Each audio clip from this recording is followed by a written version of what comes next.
Good morning students. I am Pooja Bhagwatkar, science teacher. Students, हम लोगों ने useful microbes में लैक्टोबैसिलाई के बारे में पहले ही बात की है। अभी हम बात करने वाले हैं दूसरा useful micro organism rhizobium. See the page number 89। Rhizobium that is symbiotic bacteria. Take a plantlet of fenugreek मतलब मेथी, ग्राउंडनट मतलब सिंगदाने और एनी अदर बीन या मेथी या सिंगदाने के अलावा दूसरा कोई भी फली, बीन मतलब फली, दूसरा कोई भी फली का आपको क्या करना है, प्लांटलेट लेना है and sterilise it with 3 to 5% solution of hydrogen peroxide. Hydrogen peroxide जो है ये एक सोल्यूशन है। इससे क्या करेंगे, हम उस प्लांटलेट को स्टरलाइज करेंगे। स्टरलाइज करना मतलब कंप्लीटली माइक्रो ऑर्गेनिज्म से फ्री बनाना है हमें उसे। जो भी वो मिट्टी वगैरह लगी हुई रहती है, उसके जो माइक्रो ऑर्गेनिजम्स उस प्लांटलेट को लगे होंगे वो सब हमें क्लीन करने हैं। Afterward keep it in a 70% solution of ethyl alcohol for 4 to 5 minutes। 4 to 5 minutes के लिए आपको इथाइल अल्कोहल के सोल्यूशन में उस प्लांटलेट को रखने हैं ताकि वो कम्प्लीटली क्लीन हो जाए। Clean the roots with sterile water. ये होने के बाद उसके जो रूट्स है उसे स्टराइल वाटर से आपको क्लीन करने हैं। स्टराइल वाटर मतलब जो water completely micro organisms free होता है वो। And take a thin section of the root nodules. Root nodules देखिए, आपको 8.2 जो डायग्राम है root nodules of soybean plant दिखा है वहाँ पे छोटा सा। ये जो है इस तरीके के नोडल्स रहते हैं, गांठ जैसे बनती है ना वैसे, उस टाइप के। तो ये जो रूट नोडल्स है, आपको जो भी प्लांटलेट आप लेने वाले हो, फेनुग्रीक का, ग्राउंड का या कोई और दूसरे बीन का, वो जो रूट नोडल्स लेने हैं आपको और उसका क्या करना है, थिन सेक्शन कट करना है ब्लेड से। और सिलेक्ट द गुड सेक्शन। आप बहुत सारे छोटे छोटे सेक्शंस कट करोगे, उसमें से जो सबसे थिन और क्लियर दिखने वाला सेक्शन है ये आपको कहाँ दिखेगा, माइक्रोस्कोप में। ये सेक्शन आपको लेना है और उसे आपको क्या करना है, सैफरानिन के सॉल्यूशन में 2 से 3 मिनट के लिए डालना है। सैफरानिन क्या है, एक इंडिकेटर होता है जो कलर देता है सेक्शन को। सो आपको 2 से 3 मिनट के लिए सैफरानिन के सॉल्यूशन में उस थिन सेक्शन को रखना है। एंड उसके बाद place the stained section on a glass slide. वो जो स्टेन हुआ होगा, जो कलर हुआ होगा, वो वाला सेक्शन आपको क्या करना है, फिर ग्लास स्लाइड के ऊपर रखना है। Cover it with a cover slip and observe it under the compound microscope. उसके ऊपर एक कवर स्लिप रख के उसे कंपाउंड माइक्रोस्कोप के नीचे आपको उससे ऑब्जर्व करना है। The pinkish rod shaped organisms are rhizobium bacteria. जो पिंकिश कलर के रॉड के शेप के माइक्रो ऑर्गेनिज्म दिखेंगे वो रहेंगे राइजोबियम बैक्टीरिया। जो डायग्राम में आपको राइजोबियम लिखा हुआ है, एक सबसे ऊपर का जो स्क्वायर दिख रहा है, उसमें जो डायग्राम दिख रही है वो है रॉड शेप राइजोबियम। इस तरीके के माइक्रो ऑर्गेनिजम्स आपको उस स्लाइड पर दिखेंगे। Note that we had to search for the root nodules of leguminous plants। leguminous plant क्या होता है, जिसके ऊपर बीन्स रहते हैं, जो फली वाले प्लांट्स रहते हैं उनको लेग्यूमिनस प्लांट बोलते हैं। तो ये जो है रूट नोडल्स जो है वो हमेशा कहाँ रहेंगे, सिर्फ फली वाले प्लांट्स पर रहेंगे, लेग्यूमिनस प्लांट्स पर रहेंगे। तो ये नोडल्स ही हमें चाहिए होते हैं सेक्शन बनाने के लिए। Are the rhizobium bacilli useful to this plants और हार्मफुल। हम लोग ऑलरेडी सेक्शन क्या पढ़ रहे हैं, यूजफुल माइक्रो ऑर्गेनिजम्स। तो डेफिनेटली क्या रहेगा, राइजोबियम हमारे लिए या उस प्लांट के लिए क्या रहेगा, यूजफुल रहेगा। ठीक है, सिर्फ आपको क्या ध्यान रखना है इसमें कि आपको हमेशा लेग्यूमिनस यानी कि बीन वाले जो प्लांट्स होते हैं उन्हीं के रूट नोडल्स का सेक्शन लेना है, तभी आपको उसमें राइजोबियम बैक्टीरियाज दिखेंगे। अब हमको ये देखना है कि अगर ये यूज़फुल है राइजोबियम तो ये क्यों यूज़फुल है। See role and importance of rhizobium. Rhizobia living in root nodules supply nitrates, nitrites and amino acid to that plant and in exchange get energy in the form of carbohydrates from it। क्या कर रहे हैं ये rhizobia नाम के microbes, ये जो root nodules होते हैं उस बीन्स के, उन्हें क्या सप्लाई कर रहा है, nitrates, nitrites and amino acid.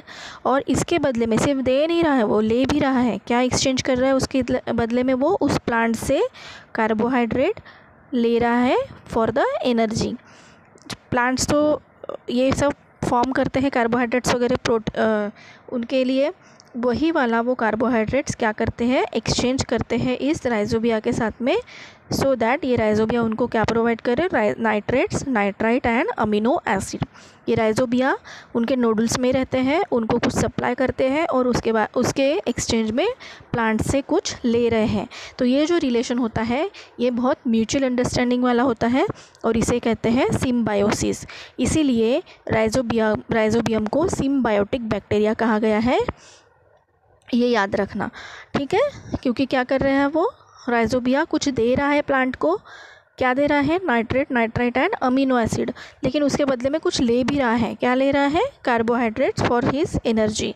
तो ये म्यूचुअल वाला जो बेनिफिशियल रिलेशनशिप होता है इसे सिम्बायोसिस कहा जाता है। Now rhizobia produce nitrogenous compounds from atmospheric nitrogen. जो ये राइजोबिया रहते हैं ये क्या करते हैं, नाइट्रोजिनस कंपाउंड फॉर्म करते हैं कहाँ से, एटमॉस्फेरिक नाइट्रोजन से। However, for this process of nitrogen fixation, they need leguminous plants like beans, sweet pea, soyabean, etc. क्या होता है, ये जो नाइट्रोजन फिक्सेशन करना रहता है, नाइट्रोजन फिक्सेशन हम लोगों ने पहले ही पढ़ा हुआ है। हम लोगों ने जब नाइट्रोजन साइकिल पढ़ी थी उसी में हमने पढ़ा था कि ये जो नाइट्रोजन होता है इसका फिक्सेशन करते हैं राइजोबिया बैक्टीरिया। तो ये राइजोबिया के लिए क्या ज़रूरी है, लेकिन ये जो रूट नोडल्स होते हैं लेगुमिनस प्लांट्स के, इसी के साथ मिलके वो नाइट्रोजन फिक्सेशन कर सकता है और जो नाइट्रोजन रहता है उसके जो कंपाउंड्स होते हैं नाइट्रेट, नाइट्राइट, इनको वो प्लांट को प्रोवाइड कर सकता है। तो वो क्या करता है rhizobia as a host in beans की जो ये रहते हैं प्लांट्स रहते हैं, लेगुमिनस प्लांट्स जो रहते हैं वहाँ पर होस्ट करके एज अ होस्ट वो वहाँ रहता है। फिर क्या होता है, beans and pulses are rich in proteins due to the nitrogenous compounds made available by rhizobia. ये जो बीन्स हमें बोला जाता है ना, आपको प्रोटीन के लिए बहुत सारी फलियाँ खानी चाहिए, ये वाली सब्जियां खानी चाहिए बीन्स की वगैरह, ये क्यों बोला जाता है, क्योंकि उनमें बहुत ज़्यादा क्वांटिटी में प्रोटीन होता है। तो ये प्रोटीन तैयार होने के लिए नाइट्रोजन कंपाउंड्स, अमीनो एसिड, ये बहुत ज़्यादा ज़रूरी होते हैं, इन्हीं से ही प्रोटीन तैयार होता है। तो ये क्यों हो रहा है तैयार, क्योंकि राइजोबिया वो प्रोवाइड कर रहा है उसे, इसीलिए क्या हो रहा है, राइजोबिया कैसा है, यूज़फुल बैक्टीरिया है। Now see the next page, page number 90. After harvesting a leguminous crop, the leftover roots and other plant parts are deliberately dumped in a farm soil to maintain its bacterial population. इसका मतलब क्या है, हमने देखा कि वो root के जो नोडल्स होते हैं लेगुमिनस प्लांट्स के या क्रॉप्स के, उसमें राइजोबिया बैक्टीरिया रहते हैं। तो जब भी ये हार्वेस्ट करते हैं, जब भी ये कट करते हैं प्लांट्स, तो क्या करते हैं, उसका जो रूट्स है और उसके जो बाकी के प्लांट के पार्ट्स है उसे डेलिबरेटली मतलब जानबूझ के डंप कर देते हैं वापस उसी फॉर्म में। किस लिए, to maintain the bacterial population. ये जो राइजोबिया बैक्टीरिया पॉपुलेशन है वो वैसे ही मिट्टी में मेंटेन रहे, इसके लिए बाकी के जो पार्ट्स है और जो रूट्स है वो डेलिबरेटली क्या करते हैं, वहीं पे डंप कर देते हैं वापस। The use of rhizobium has helped to reduce the use of chemical fertilizer. ये जो राइजोबिया होता है ये क्या करता है, इसके यूज़ की वजह से, इसके राइजोबिया की वजह से हम लोग केमिकल फर्टिलाइज़र्स जो होते हैं वो खेतों में कम यूज़ करते हैं। फर्टिलाइज़र क्या होता है, खत, है ना। तो ये हम लोग क्या होता है, राइजोबिया खुद ही इतना प्रॉपरली काम करता है नाइट्रोजन फिक्सेशन की वजह लिए कि जिससे केमिकल फर्टिलाइज़र हमें कम यूज़ करना पड़ता है एंड देयर एडवर्स इफ़ेक्ट्स कम हो जाते हैं। केमिकल फर्टिलाइज़र के एडवर्स इफ़ेक्ट जो है वो कम हो जाते हैं। It has also help to reduce expenses on fertilizer and thus work to the benefit of farmer. अगर केमिकल फर्टिलाइज़र नहीं लाना पड़ा या कम लाना पड़ा तो फार्मर का क्या हो जाएगा, एक्सपेंसेस कम हो जाएंगे, रिड्यूस हो जाएंगे, और इसी वजह से वो क्या होता है, फार्मर के लिए बहुत बेनिफिशियल होता है। तो ये हम लोगों ने पढ़ा किस चीज़ के बारे में, राइजोबियम के बारे में। नाउ बॉक्स में देखिए, पिंक बॉक्स में, nowadays seeds are coated with rhizobial solution और पाउडर बिफोर सोविंग। अब अभी क्या हो गया है कि जो सीड्स आते हैं उसको पहले से ही क्या करते हैं, राइजोबियल सॉल्यूशन के साथ में कवर करके रखते हैं। After sowing rhizobia enter the plantlets. जैसे हम उसको सो करते मतलब मिट्टी में लगाते हैं, उसके बाद क्या हो जाते हैं, ये राइजोबिया क्या हो जाते हैं, अपने आप प्लांटलेट के अंदर एंटर हो जाते हैं। दिस इज़ कॉल्ड राइजोबियल इनोक्यूलेशन, मतलब राइजोबियल का एंट्री हो जाती है उस प्लांट में। This experiment has help in the supply of nitrogen to cereal and other crops besides leguminous crops. क्या करता है ये एक्सपेरिमेंट, सिर्फ नाइट्रोजन का जो है सप्लाई सिर्फ लेग्यूमिनस प्लांट्स के अलावा भी दूसरे सीरियल्स में या क्रॉप्स में नाइट्रोजन का सप्लाई करता है। तो ये हम लोगों ने पढ़ा अभी राइजोबियम के बारे में। अब हमें थर्ड माइक्रो ऑर्गेनिज्म के बारे में पढ़ना है, वो है यीस्ट। सी पेज नंबर 90, उसमें भी आपको एक एक्टिविटी दी है पहले। Bring active dry yeast from the market, mix a spoonful of yeast, 2 spoonful of sugar with a sufficient quantity of lukewarm water in a bottle. Fix a colorless transparent balloon on the mouth of that bottle. आपको क्या करना है, active dry east powder मिलता है market में, वो लाना है। वो 1 स्पूनफुल वो east powder, 2 spoonful of sugar और उसके साथ सफिशेंट क्वांटिटी ऑफ ल्यूकवार्म मतलब गुनगुना पानी उसमें मिक्स करके रखना है बॉटल में। और फिर उसके ऊपर एक ट्रांसपेरेंट कलरलेस बलून फिट करना है। What changes do you observe after 10 minutes? Mix lime water with the gas accumulated in the balloon. क्या हो जाएगा, वो जो बलून हमने रखा था उसको ऊपर लगा के उसके अंदर वो क्या हो जाएगा, फूल जाएगा। दैट मीन्स उसके अंदर एक प्रकार की गैस भर जाएगी। वो जो गैस है वो आपको बलून जो है वो बलून में जो गैस है उसके साथ आपको लाइम वाटर जो है वो मिक्स करना है। Collect that lime water in a beaker and observe it. उस गैस के साथ लाइम वाटर मिक्स करने के बाद वो जो लाइम वाटर वाला पानी है वो आपको क्या करना है, बिकर में लेना है और उसे क्या करना है, माइक्रोस्कोप में ऑब्जर्व करना है। Take a drop of that solution from the bottle on a glass slide. इसके अलावा जो बॉटल में हम लोगों ने पहले सॉल्यूशन लिया था उसका आपको क्या करना है, ग्लास साइड पे एक ड्रॉप लेना है। Put a cover slip over it and observe it under the compound microscope. वो जो है सॉल्यूशन एक ड्रॉप लेके आप स्लाइड पे डालोगे, उसके ऊपर कवर स्लिप रखोगे और फिर इसे कंपाउंड माइक्रोस्कोप के नीचे देखोगे। Store the solution in the bottle carefully. Do you see the colourless oval cells of yeast on the slide? Observe the cells. Some of these cells may have small round bodies attached to them. These are new daughter cells of yeast in the process of formation. Diagram में आप देख सकते हो कि वो सिर्फ एक circle नहीं है, बहुत सारे ऐसे भी हैं जो एक दूसरे से अटैच हुए 2 सर्कल हैं। इस तरीके से देखते हैं। What are these? These are the bud formation. वो जो 2 छोटे छोटे पार्ट आपको दिख रहे हैं ओवल शेप, वो क्या है, एक्चुअली डॉटर सेल्स है। मतलब जो मेन सेल थी उसी को असेक्सुअल रिप्रोडक्शन द्वारा दूसरा एक सेल उसने तैयार किया है, वो है budding method. This method of asexual reproduction is called budding. Yeast is a heterotrophic fungal microbe that grows on carbon compound. Yeast is a unicellular fungus with 1500 yeast is a unicellular fungus with 1500 different species in existence. yeast जो है वो 1500 type के species में अभी available है। the yeast cell is a eukaryotic type of cell. eukaryotic type of cell क्या होता है ये आप मुझे ढूंढ के बताओगे। In the above experiment, yeast grows and multiplies very quickly due to the carbon compounds in the sugar solution. जो हमने शक्कर मिलाई थी उस प्रोसेस ये एक्सपेरिमेंट करते समय उस शक्कर मीन्स कार्बोहाइड्रेट रहता है उसमें, तो वो जो कार्बोहाइड्रेट होता है उसकी वजह से जो यीस्ट सेल्स है वो क्या करती है, क्विकली मल्टीप्लाई होती है, जल्दी से डिवाइड होती है। In the process of obtaining nutrition, yeast cell converts the carbohydrate in that solution into alcohol and carbon dioxide. This process is called fermentation. हमने जब ये एक्सपेरिमेंट स्टार्ट किया था तब हमने देखा था कि ये जो हमने बीकर लिया था एक्सपेरिमेंट के लिए उसके ऊपर हमने एक बलून लगाया था ट्रांसपेरेंट, जो क्या हो गया था, थोड़ी देर के बाद फूल गया था। वो क्यों फूला था, क्योंकि उसमें कार्बन डाइऑक्साइड गैस आई थी। कहाँ से आई थी? क्योंकि जब कार्बोहाइड्रेट का सॉल्यूशन है वो कन्वर्ट हो जाता है अल्कोहल और कार्बन डाइऑक्साइड में। और ये कन्वर्शन क्यों हो रहा है? क्योंकि ये जो ईस्ट सेल है ये इस कार्बोहाइड्रेट का यूज़ कर रहे हैं अपने न्यूट्रिशन के लिए, और इस प्रोसेस के दौरान क्या हो जाता है, कार्बोहाइड्रेट का कन्वर्शन हो जाता है अल्कोहल और कार्बन डाइऑक्साइड में, और ये कार्बन डाइऑक्साइड गैस जो है वो उस बलून में जम। एंड वेरी इंपॉर्टेंट, ये जो कन्वर्शन होता है कार्बोहाइड्रेट का अल्कोहल और कार्बन डाइऑक्साइड में, इसी प्रोसेस को कहते हैं फर्मेंटेशन। इम्पॉर्टेंट है ये, इसको टर्म को याद रखिएगा। How is bread made? Next topic, find out how to use the solution prepared in the above experiment to make bread. Follow the recipe and make the bread. Find out and note down the reasons why the dough rises and makes the bread spongy. ये क्यों होता होगा? थोड़ा सा imagination करो, आप इसका answer दे सकते हो।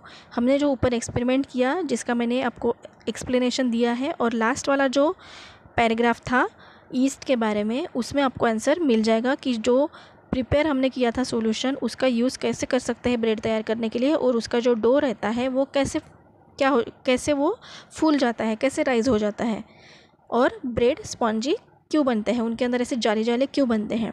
ये आंसर आप मुझे ढूंढ के बताओगे। नाउ इसी फर्मेंटेशन से रिलेटेड एक टॉपिक हम लोग पढ़ रहे हैं। ऑरेंज कलर के बॉक्स पे देखिए, पेज नंबर 91 पे, do you know often alcohol is produced along with the sugar in sugar factories. जहाँ पर भी शुगर तैयार किया जाता है उस फैक्ट्री में उसी के साथ साथ एक दूसरा प्रोडक्ट तैयार होता है, alcohol. Molasses is produced from the sugar cane juice. जो हम गन्ने का जूस पीते हैं उसके बाद जो बचा हुआ पार्ट रहता है गन्ने का, शुगर केन का, उसी को मोलासेस कहते हैं। It is rich in carbohydrate. Molasses is fermented with the help of the yeast called saccharomyces. हम लोगों ने इसके पहले जो बात की थी कि कितनी स्पीसीज़ एग्जिस्ट करती है यीस्ट की, 1500, उसी में से एक है सैक्चारोमाइसेस। ये जो सैक्चारोमाइसेस है इससे उस मोलासेस को फर्मेंटेशन किया जाता है। In this process, ethanol C2H5OH alcohol is produced as a primary product। मतलब मेन प्रोडक्ट कौन सा बनता है ये फर्मेंटेशन करने के बाद में? इथेनॉल, जिसका फार्मूला है C2H5OH। And ester and other alcohols are as a secondary product.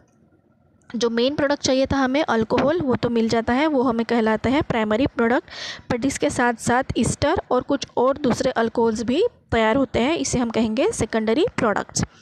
Spirit and other alcohols can be obtained from ethanol. Ethanol is a smokeless and high quality fuel. Ethanol जो है उसका क्या use किया जा सकता है? Fuel की तरह पे, क्योंकि वो क्या है, स्मोकलेस है, धुआं नहीं छोड़ता है, और हाई क्वालिटी, उसकी क्वालिटी बहुत हाई रहती है, अच्छी रहती है। उसी से हम स्पिरिट भी तैयार कर सकते हैं और कुछ दूसरे अल्कोहल भी तैयार कर सकते हैं।